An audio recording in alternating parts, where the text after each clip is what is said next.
Hello and welcome back to another exciting episode. Well, I think they're exciting. If you don't, then obviously there's something wrong with your head. Or your brain, but your brain's definitely in your head. So, yeah, your head.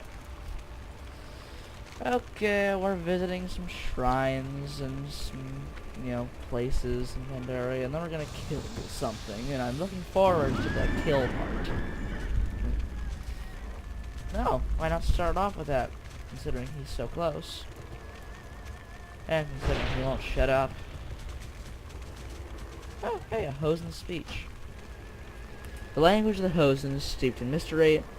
While the majority of the Hosen are able to speak in a common language, they often include an assortment of other words, of their sounds and words that are easily translated. Most Jinyu scholars believe these additional words to be uncharitable or offensive in nature. The matter is far from closed. To quote the great sage Ook Ook, you can take the dirk out of the jib, but you shouldn't put the jib in the dirk. Wise words indeed, we think. Oh, dear.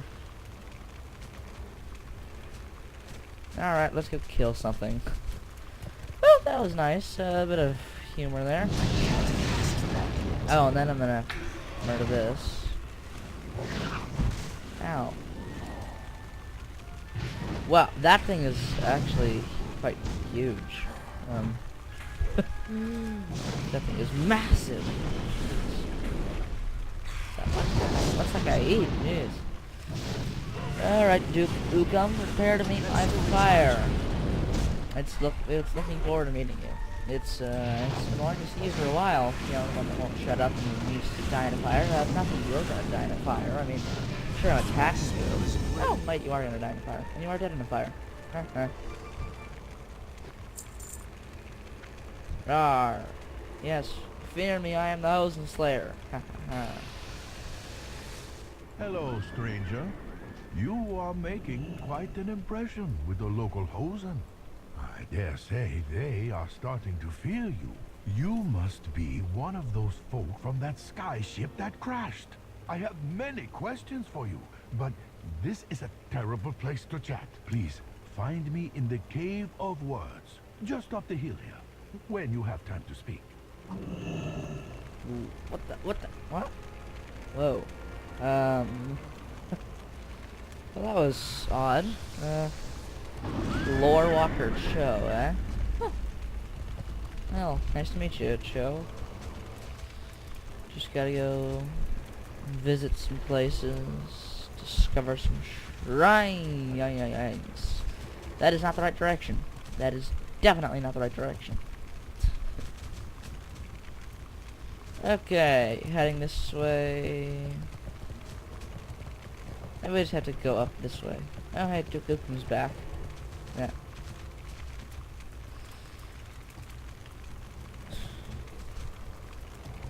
Let's see. Oh, that looks like a shrine, right? Yeah, that's a shrine, right? Yeah. Yeah, Shrine of the Sun. Let's see what that looks like. These aren't very big shrines. I guess these guys are big on simplicity. Most shrines would be a bit more massive, I guess. You know, they'd be large, they'd have lots of followers and stuff. But nope, these guys have alright shrines. Huh. Well, that's interesting. Learning more about the pattern every time you see one of their stuff. And let's go with the Cho.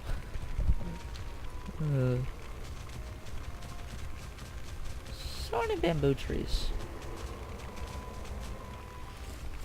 Grukum till they ook and they're dukers. So basically, most of their words have something to do with ook.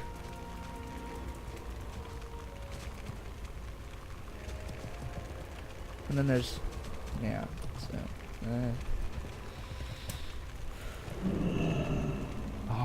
A visitor. This is an incredible time for Pandaria. The mists have parted, and we rejoin the world. You come in peace, I hope. I like this guy. Yeah, we go in peace. Well, sort of. The Horde is here to defeat the Alliance. We found them, and we're attacking them because that's kind of what we do, you know, in our war for the world. You know, each trying to make our own place here. I mean, technically we're doing alright, but, you know, Garrosh kind of wants more territory. I mean, personally, the Alliance, I would say that the Alliance cause is better, but I really hate most of the Alliance. They're... don't even get me started. Anyways, hi, my name's Tharias, and yours is? How does today find you? Pretty well. Wow, this guy is nice and polite. I like him. Okay.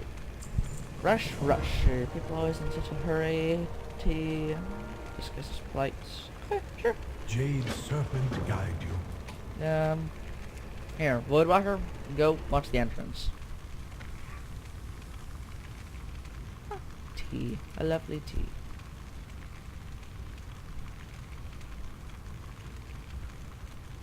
Thanks to your actions, the Hosen fear your people. Indulge me a moment. Go right ahead. Ah, here we are. Over 14,000 years ago, this entire land was ruled by a terrible race of warlords called the Mogu. The Mogu ruled through fear, and fear kept them in power until the first Pandaren monks Whoa. taught my people Those things. courage. Then, Yikes. the Mogu were overthrown. You see, those who lead through fear only stay in power, while those they govern lack courage. The Hosen are many things, but they are not cowards. Not for long. If you don't wish to fight them, you must inspire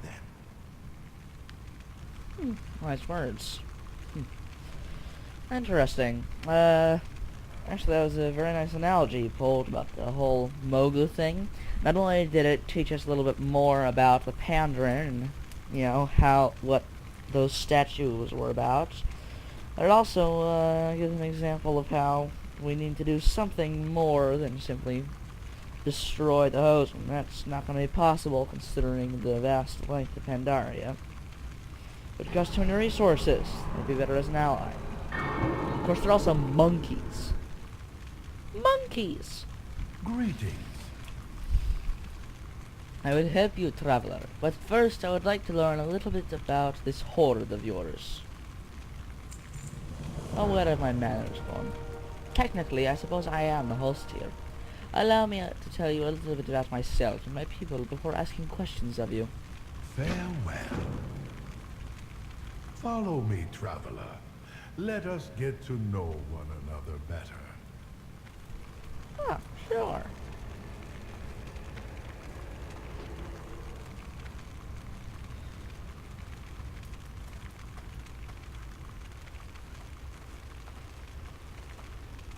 I am known as a lore walker. A kind of historian for my people.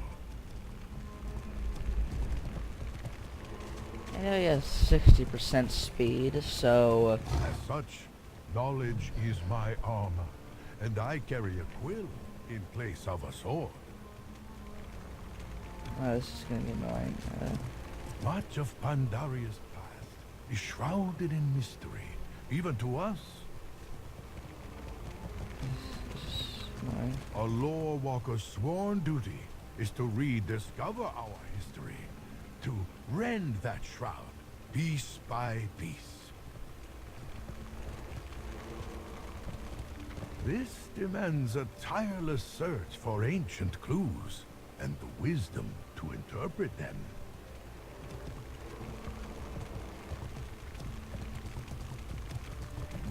Ah, here we are.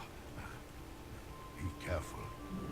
I have had trouble in this area before.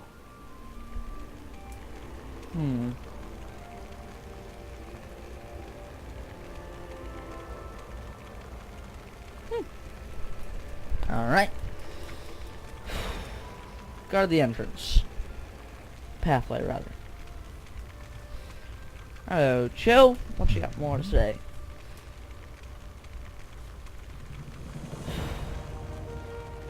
Eyes open. Always be learning. Looks like we have to use some of these monoliths. Alright. Crypting. This stone tells of a great Hosen warlord who lived here 2,500 years ago. What are your leaders like? Poets? Warriors? I should like to meet them someday. Mostly warriors. Let's see. Garrosh, he is a fierce, ruthless warrior. He's kind of losing his sense of honor, becoming greedy, power-hungry. He's ruling by fear, not by inspiration. That lesson that you taught me is something you should teach him as well. Then let's see. Vol'jin, he's a warrior, but he's also a bit of a thinker. He won't rush blindly into battle for a cause he doesn't believe in. But he's part of the Horde. You know, he's a good, loyal person. Bane. Bane is a very noble person. He's the Tauren leader. He lost his father thanks to Garrosh.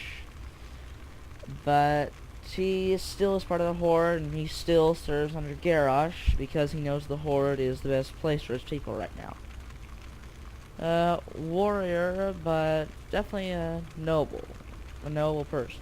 Most of the Horde are warriors. We haven't had the luxury of peace or anything like that for a long time.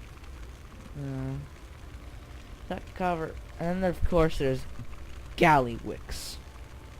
I wouldn't even call him a leader. He's not a warrior. He's not a poet. He's nothing, anything noble. He is a greedy, money-grubbing monster who was willing to sell his entire people into slavery.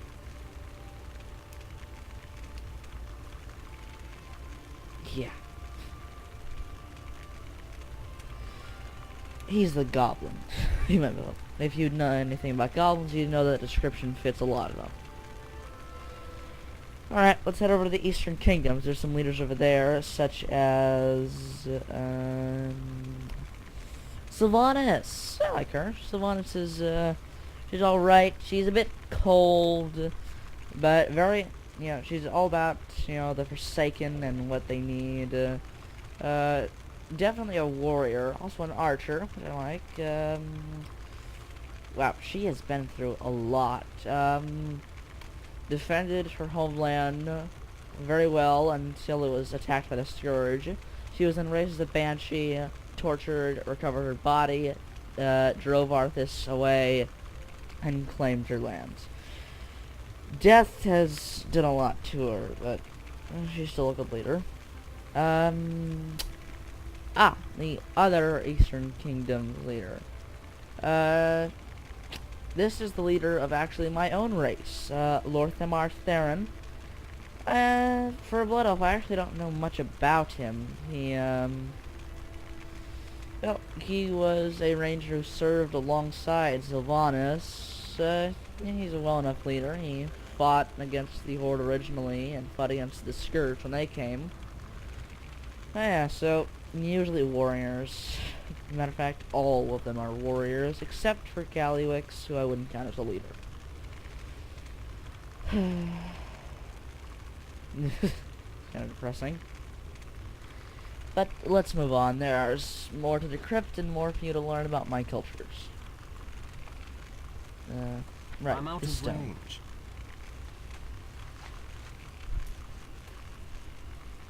Prepare yourself.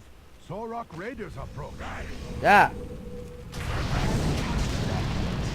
Oh. Whoa, those things are pretty massive. Nice.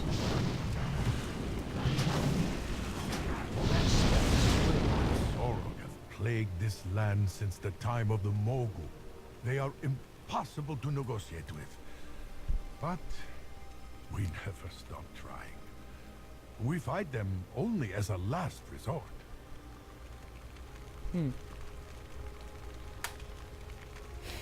final stone.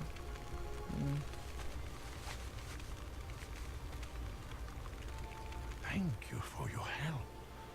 These notes are important to my studies. Your people value knowledge too, yes? I assume so. Only because you arrived on a great airship. Yes, many value knowledge. The Blood Elves in particular value knowledge. Best not to get into too far into that, though. Yes, knowledge is very valuable. No. To some, strength is more important.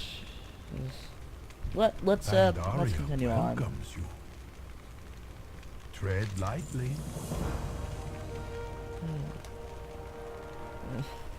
Every good story needs a hero. I have everything I need. Yeah, let's set off. Quickly, let's move on before they return. Yeah, definitely.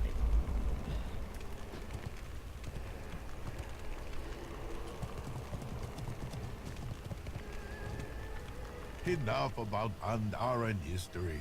Let's talk about your people, traveler. I've learned a great deal already just by watching you in action. You fight with the fervor of youth, but the experience of an old veteran. Oh, you've seen a lifetime of warfare, haven't you? Yeah.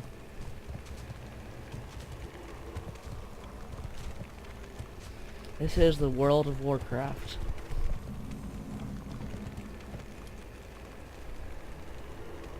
Ah, this is a special place. My great-grandparents called this part of the forest their home. Come, this will take only a moment. We Pandaren do not worship our ancestors, but we revere their memory and the wisdom that they have passed on to us. It was my great-grandfather who first told me the tale of the Mogu that I recently shared with you. He waved out.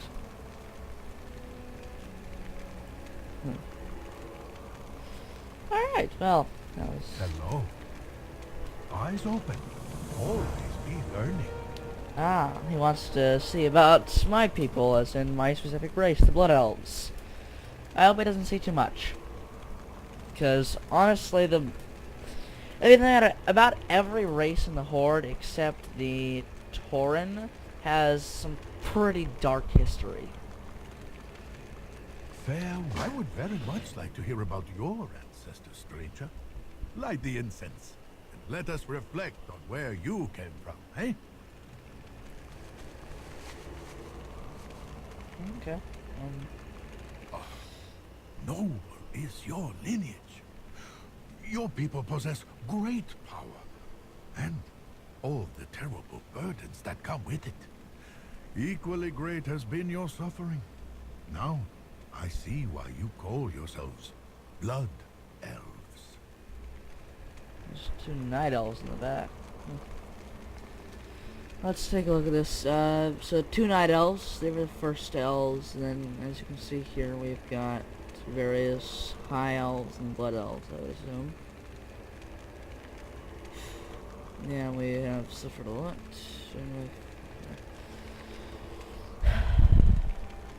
How does today find you?